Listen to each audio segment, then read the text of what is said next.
asalaamaaleykum wa rahmatullah waa Mouhalim info ñu ngi leen di nuyu c'est officiel Ibrahim Raïs wuy jëna boromam kilifa yi réew Iran joxe nañ xibaar bi waa Croix-Rouge itam joxe nañ ko te jëla altine ñaar fukki fan ci weeru mai 2024 juróom-ñaari waxtu mooy door a jot ci suba gi fii ci Dakar Sébikotane ak li ko wër ay réaction yu bari itam mi ngi bàyyi ko ci àddina bi waa Hezbollah ñu ngi rendre hommage kooku nga xam ne mooy Ibrahim Raïs ñu daal ñu ngi koy rendre hommage moom mii nga xam ne seen xarit la woon lool seen protecteur la woon itam daal ko leen doon jàppal tànk la seen mouvement bi di waa Hezbollah waa Russie Sergey Lavrov yëkkati ay kaddu itam di wax ne waa Russie ñàkk nañ ay xarit jublu cee wax rek kii di Ibrahim Raïs ak son ministre affaires étrangères bi mu àndaloon njiitu réewum Syrie itam le président syrien yëkkati ay kaddu di jaale le président Raïsi di wax itam yéen waa Iran maa ngi solidarité di ànd ak yéen tiis bi nga xamante ni dal na ci seen kaw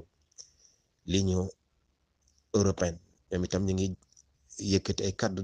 yi jàll rendre hommage ak seen sincère condoléance nañu réew mi di réewum Iran ci faatu Ibrahim Raïs ak ñam mu àndaloon ci hélicoptère ba rek bokk na ci gën a fës jëwriñ ji yoroon lépp lu jëm ci wàllum jokkaloo biti réew ci réewum Iran muy ministre affaires étrangères waa Arabie Saoudite le royaume le roi arabe le roi ni nga ko waxee sax le Hamas laa bëgg a wax le mouvement Hamas itam ñu ngi présenté seeni condoléances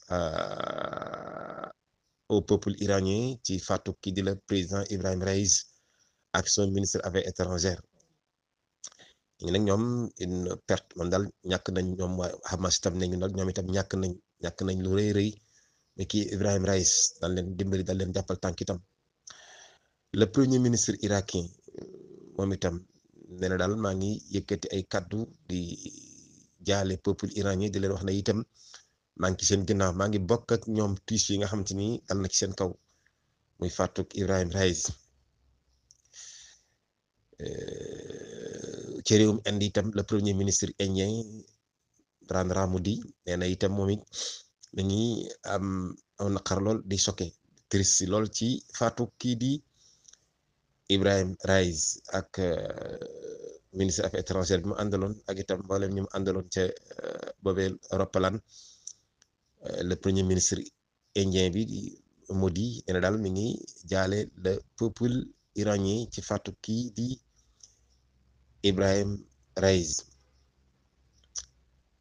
loolu daal mooy ay yenn ci ay réaction yoo nga xam te ni mi ngi jotagut a bàyyi ko ci àddina bi ñeel faatu kii di le président Ibrahim Raïs